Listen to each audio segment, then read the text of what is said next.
It's not like we have to take 2 weeks to run a full A/B test. It's definitely saved us a lot of time, helped us to be more nimble. And I will say it's also bridged a gap between our web developers.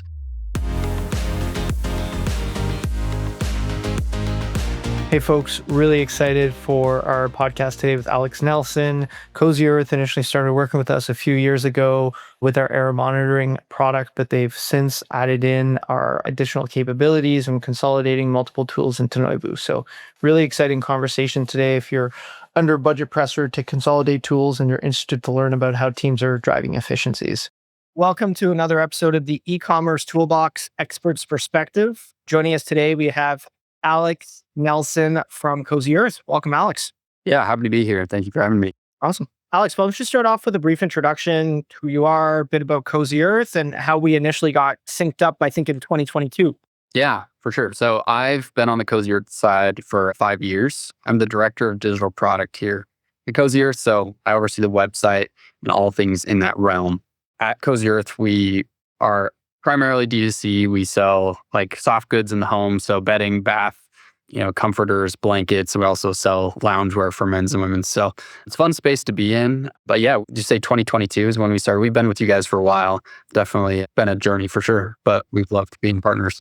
Yeah. And Alex, obviously in preparation for the show, I took a look at a bit of your history, and you've had different roles in the business, from conversion specialist, marketing, to now digital product, and now leading the whole product organization for digital. So maybe talk to us a bit about why you initially purchased Noibu, and maybe how your needs changed over time and how you're able to collaborate with us to actually change our product to meet your needs.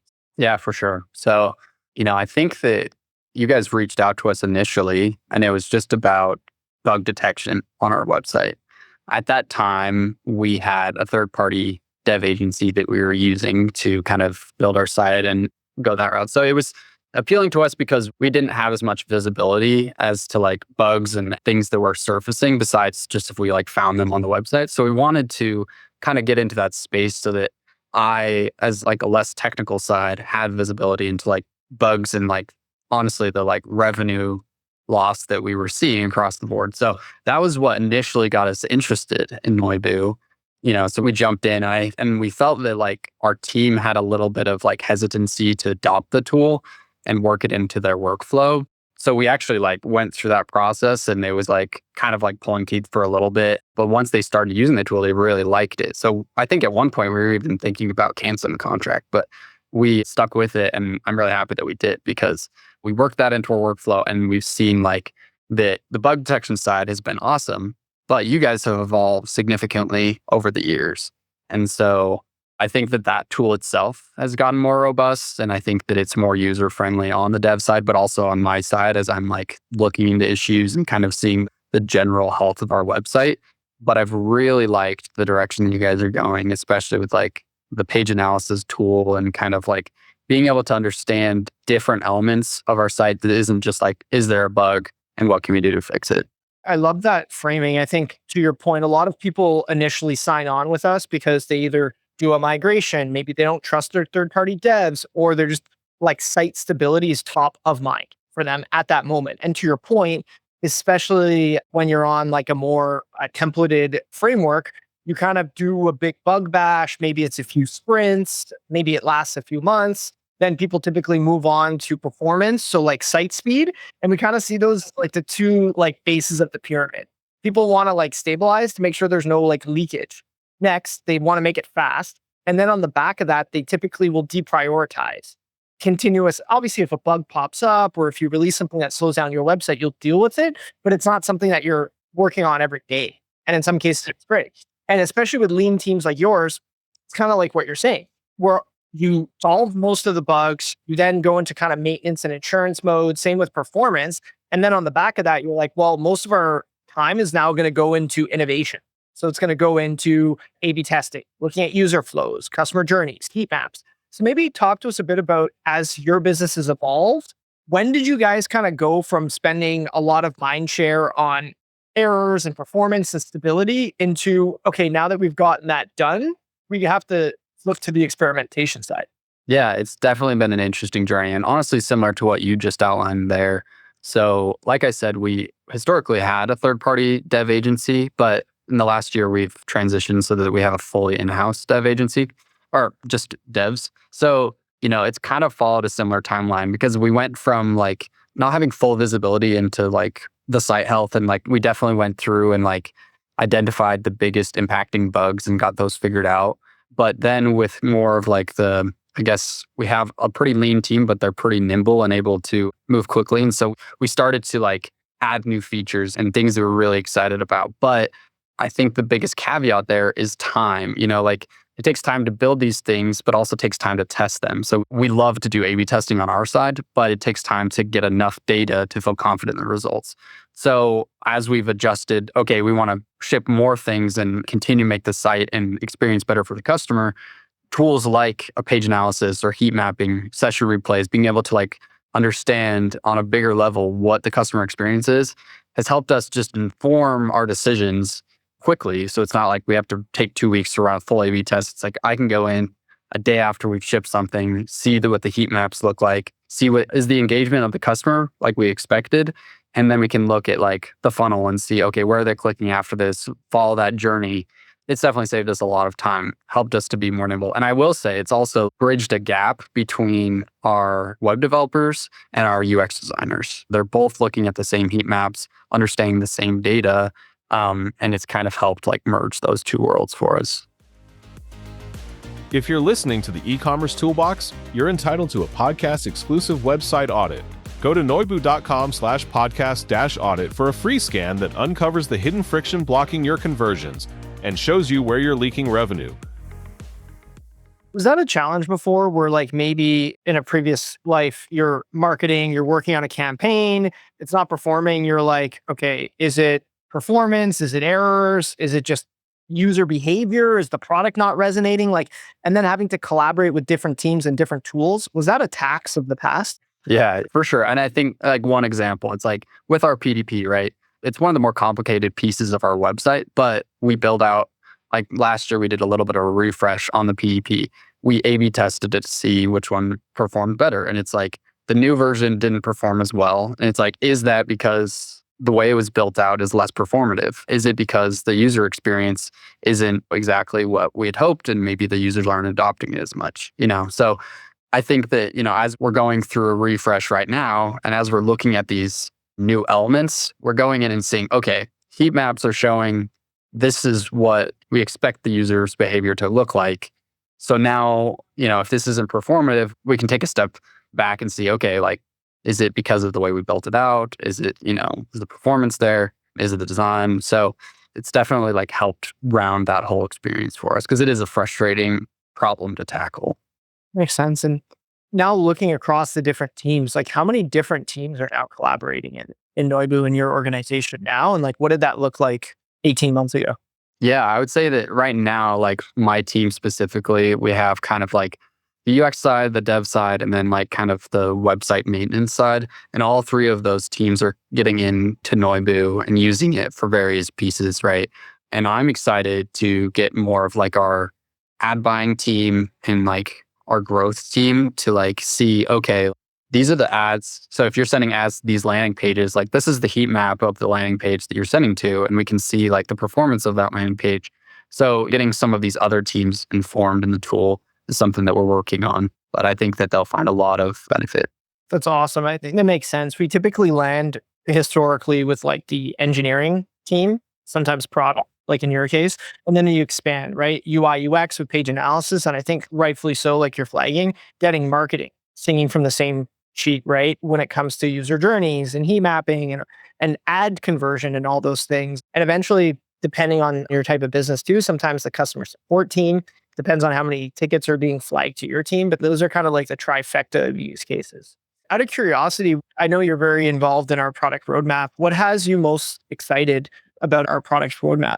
Yeah, I think that I hopped on a call with Sierra, our account rep, last week, and we talked through some of the new dashboards you guys are coming out with. I don't know all the nuances of the tool, but it looks like there will be more of like a section that each of these use cases or each of these teams or departments can go for like key insights on the website. And it's not necessarily just like oh, this is like a bug that we've noticed. It's like, here's your overall site health and like a top level view, like, is there anything going wrong? And then you can dig in, double click into areas where you want to learn more. So I think that that is like a intuitive way to organize it so that like each person knows that this is like curated for them, it's easy to use, and like they're going to find insights that are actionable. No, that's really cool. And we kind of went through this with you before, but I'll just reiterate this. Like we kind of started off in the front end error space. And then we went into the front end monitoring space, which includes things like performance monitoring, right? So like page speed, things like that. And the big push for us was page analysis last year, which put us in that like experience monitoring space, which was like heat maps, scroll maps, session replay, and then all the error and performance stuff. And now the big push for this year is more of what you just mentioned. How can Noibu be the dashboard of record for different teams, right? Whether that's your just conversion analytics, your error analytics, or your marketing, we are really, really investing in analytics, as you would put it, because we've yet to find someone who really loves Google Analytics. And from our research, it's one of those things, and I call it by name because I think it's an open secret, but like people find it very challenging in the commerce use cases, is what we kind of heard. And we think that the consolidation of those three categories into a single super tool is what the market is asking us for. And that's what I'm here to talk about.